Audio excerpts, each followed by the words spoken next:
Welcome to my review of the BX52 chipper by Novatractor. Of course, you can access much of this information by going to their website, novatractor.com. As you can see, the chipper comes all packaged up nice and neat. I was surprised. Shipping was very fast and I had it in my possession within 5 days.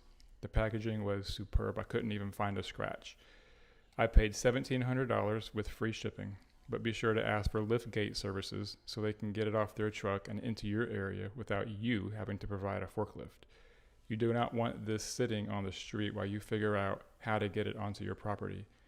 It comes almost ready to use. The hardest part was figuring out what the chipper will accept and why or why not. This is my story. Enjoy.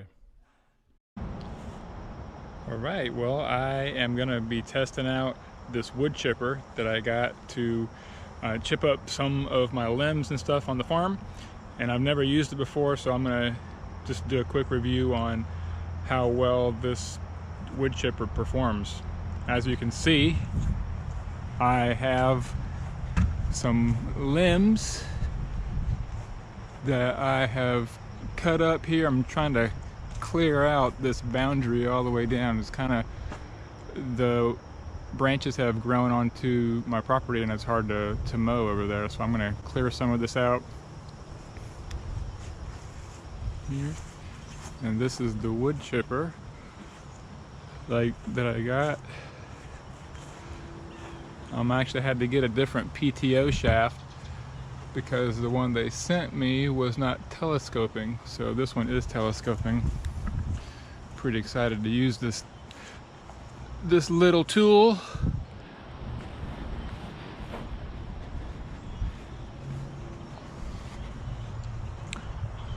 I've been collecting some limbs along and along, and here's another pile that I'm going to be chipping up. So I don't know how well it's going to do. I know I got to do a little bit as I go. I can't do the whole property because there's just too much to do, so I can't let this thing keep sitting in the shed for months on months. So I'm pretty excited about using it, and let's get it working. So when you start, safety is always first. Make sure you have some good gloves because you're going to be hauling branches and limbs and you don't want to get hurt. And also you're going to want a face shield.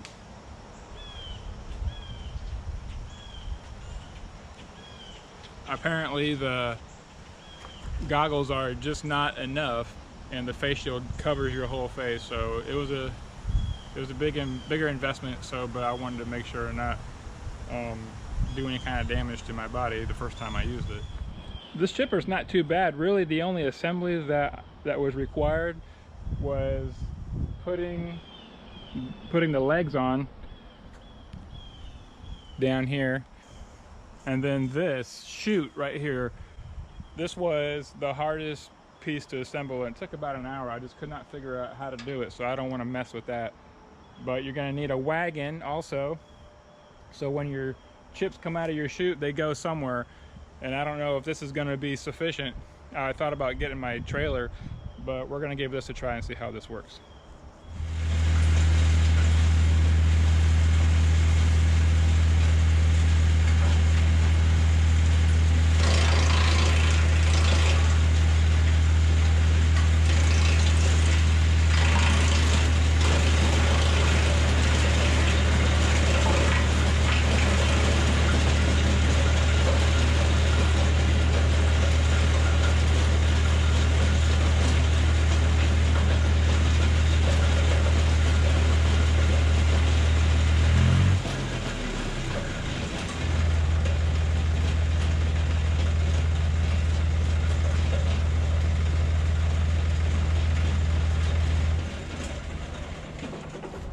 Okay, so what I found out was it was getting clogged up in here, and so what I did was I had to open this up. I took one of the bolts off over here and then loosened these up on this side down here, and this whole piece just pivots,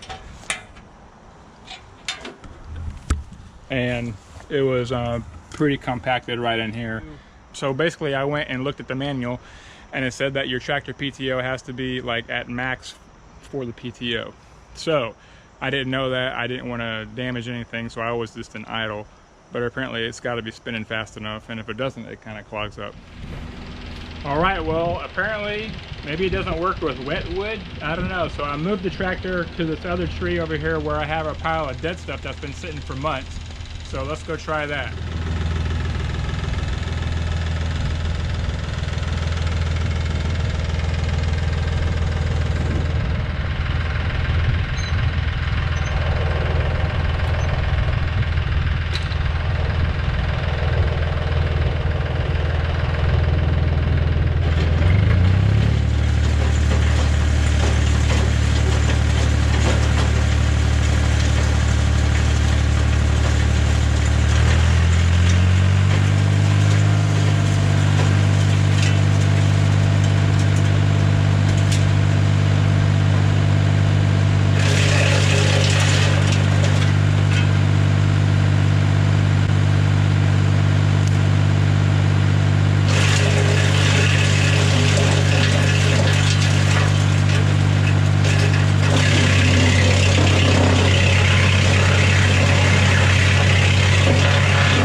brought the wood chipper back because apparently it starts to work once you get it going. So I started it with some dry wood and it seems to be taking the green stuff okay now. So we're gonna go ahead and try and clear up the rest of this.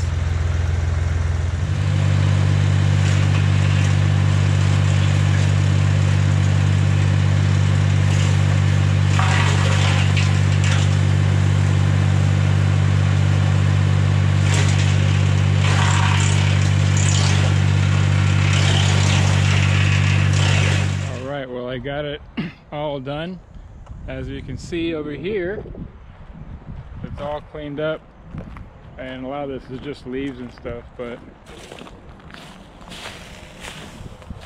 what I found out, it took me a couple hours to get it all done, and when I cut this stuff, I just cut these bushes down that look like this. Well, this won't go in the wood chipper because of the angles and how it comes out. So it's in your best interest just to go ahead and when you cut your branch down, just to cut it, within 4 inches. That way it'll fit through the throat of the wood chipper.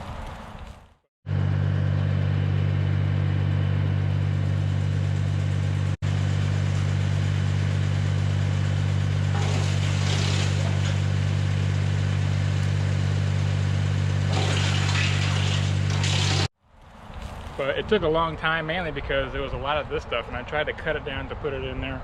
I didn't have a ton of big stuff like this, but if all of my logs looked like this, I would be done in 30 minutes, because that thing is a monster. Don't do this. And if you do cut your bushes down, just trim it so it'll fit through the throat. And I'll kind of show you what this looks like right here. So it's not very big, but if you lift this up right here, you can kind of see it goes way down there. So I don't even know if your arms will reach, but keep your arms out of here. And this will just fill up with all kind of brush, and just use a bigger log to push it down in there. But overall, I'm pretty impressed with this. It was quite a bit of money, but when you go to Lowe's or Home Depot and you buy those wood chips, right on the bag it says it causes cancer, and it's got some of these dyes and stuff in there, so you don't want to put that around your bushes or your plants.